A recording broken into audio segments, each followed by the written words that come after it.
കഴിഞ്ഞൊരു ഇന്റർവ്യൂവിനകത്ത് ഞാൻ ഇപ്പോൾ ഉള്ള ഈ രാഷ്ട്രീയ സാഹചര്യങ്ങളെ കുറിച്ചൊരു അഭിപ്രായം പറഞ്ഞിരുന്നു. അപ്പോൾ അതിൽ ചാക്കോച്ചൻ്റെ ഒരു അഭിപ്രായം ഓൾറെഡി പറഞ്ഞിട്ടുണ്ട്, ഞാൻ വേറൊരു അഭിപ്രായം പറഞ്ഞിട്ടുണ്ട്. അപ്പോൾ ഞാൻ ആ ഇന്റർവ്യൂവിലും പറഞ്ഞു, എല്ലാ അഭിപ്രായങ്ങളും പറയാൻ കഴിയുന്ന ഒരു വ്യവസ്ഥിതിയാണല്ലോ ഒരു ഡെമോക്രസി എന്ന് പറയുന്നത്. ഒരു ജനാധിപത്യം, ഒരു അഭിപ്രായ സ്വാതന്ത്ര്യം നിലനിൽക്കുന്ന ഒരു സ്ഥലത്ത് ഓരോരുത്തരും അവരുടെ അഭിപ്രായം പറയുന്നു എന്നുള്ളത് മാത്രമേ ഉള്ളൂ. അതിൽ അങ്ങോട്ടും ഇങ്ങോട്ടും ഒരു ആക്രമണത്തിന്റെ ആവശ്യകത ഇല്ല എന്നുള്ളതാണ്. എല്ലാവർക്കും അഭിപ്രായ സ്വാതന്ത്ര്യമുണ്ട്. അല്ല, ഞാൻ പറഞ്ഞു വന്നത്, എന്നോട് ഇപ്പൊ നടക്കുന്ന ഈ കോക്രോച്ച് ജനതാ പാർട്ടി എന്ന് പറയുന്ന ഒരു സർക്കാസ്റ്റിക് ആയിട്ട് ആരംഭിച്ച ഒരു മൂവ്മെന്റ് ഉണ്ടല്ലോ, സർക്കാസത്തിൽ അടിസ്ഥാനപ്പെടുത്തി തുടങ്ങിയ ഒരു സംഭവമാണ്. ഒരു ആക്ഷേപഹാസ്യ രൂപേണ തുടങ്ങി അതൊരു വലിയ സമരത്തിലേക്ക് പോയ ഒരു ജെൻസിയുടെ, അതായത് എനിക്ക് തോന്നുന്നു അതിൽ പങ്കെടുക്കുന്ന ഒരു ബഹുഭൂരിപക്ഷവും ദ ന്യൂ ജനറേഷൻ, അതായത് സമരമുഖങ്ങളിലൂടെ കടന്നുപോവുകയോ രാഷ്ട്രീയ സാഹചര്യങ്ങളെ കുറിച്ച് ചിന്തിക്കുകയോ തലച്ചോറിന്റെ ഒരു കോണിൽ പോലും രാഷ്ട്രീയത്തെക്കുറിച്ച് ചിന്തിക്കാത്ത മനുഷ്യരാണ് ഇപ്പൊ ഈ ഇറങ്ങി നിൽക്കുന്ന കുട്ടികൾ. അപ്പോൾ എല്ലാരെയും അങ്ങനെ പറയരുത്. അല്ല, അതില് നമ്മളിപ്പോൾ ഞാനിപ്പോൾ നേരിട്ട് പോയി അവിടെ കണ്ടിട്ടില്ല, പക്ഷെ ഞാനിപ്പം ഓൺലൈൻ മാധ്യമങ്ങളിലൂടെ കാണുന്നതും പ്രകാരമാണ് ഞാൻ സംസാരിക്കുന്നത്. അതെ, ആവശ്യങ്ങൾക്ക് വേണ്ടിയല്ല, ഒരു ആവശ്യത്തിന് വേണ്ടിയിട്ട്.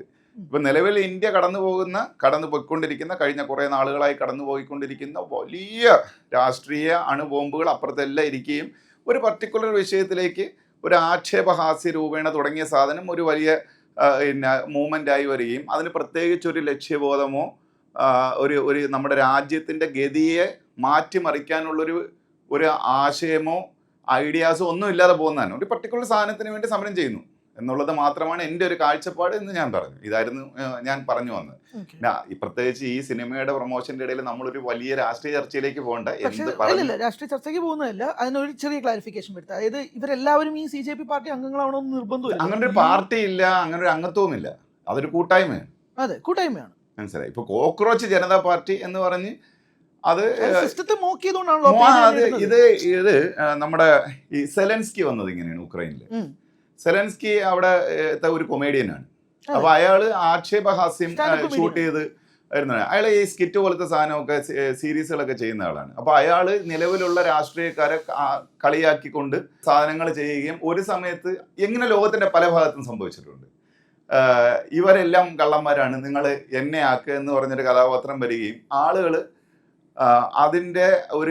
അതൊരു പ്രത്യേക ആശയത്തിൽ അധിഷ്ഠിതമല്ലാത്തതുകൊണ്ട് രണ്ടും കൽപ്പിച്ച് ഇയാളെ തിരഞ്ഞെടുക്കുകയും അതിനുശേഷം ആ രാജ്യം കടന്നുപോയിക്കൊണ്ടിരിക്കുന്ന ദുരിതാവസ്ഥ നമ്മൾ മുന്നിൽ ഉദാഹരണമുണ്ട്. പിന്നെ ചില മൊമെന്റിൽ അത് മനുഷ്യ സമൂഹത്തിൽ നിരന്തരം സംഭവിക്കുന്ന സാധനമാണ്. നമുക്കൊരു എതിർപ്പ് വരുമ്പോഴത്തേക്ക് നല്ലതോ ചീത്ത എന്നുള്ളതല്ലേ വേറൊരു സാധനം ഓപ്റ്റ് ചെയ്തളെ.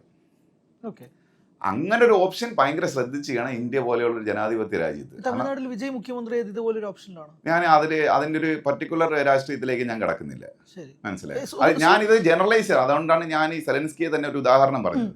നമ്മുടെ കൺമുന്നിലിരിക്കുന്ന ഉദാഹരണമാണത്.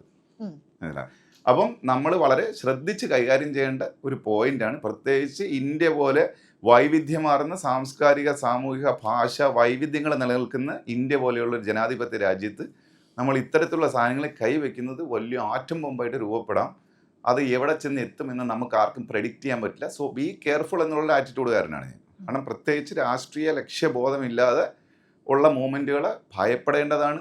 കാരണം ഇതിനു മുമ്പ് കുറേ വർഷങ്ങൾക്ക് മുമ്പ് ഇതുപോലൊരെണ്ണം നടന്നതിൻ്റെ ഭാഗമായിട്ട് നമ്മൾ ഒരുപാട് അനുഭവിക്കുന്നുണ്ട്. നമ്മുടെ രാജ്യം നമ്മുടെ ഇൻ്റർനാഷണൽ തലത്തിലും നാഷണൽ വൈസും നമ്മൾ അനുഭവിക്കുന്നുണ്ട്. So I am very careful and വളരെ ഒരു എന്താ പറയുന്ന ഒരു വിമർശന ബുദ്ധിയോടെ ഞാൻ ഈ കാര്യങ്ങളെ ഞാൻ പേഴ്സണലി അനുകൂലിക്കുന്നില്ല, പ്രതികൂലിക്കുന്നില്ല. അതാണ് അതെ.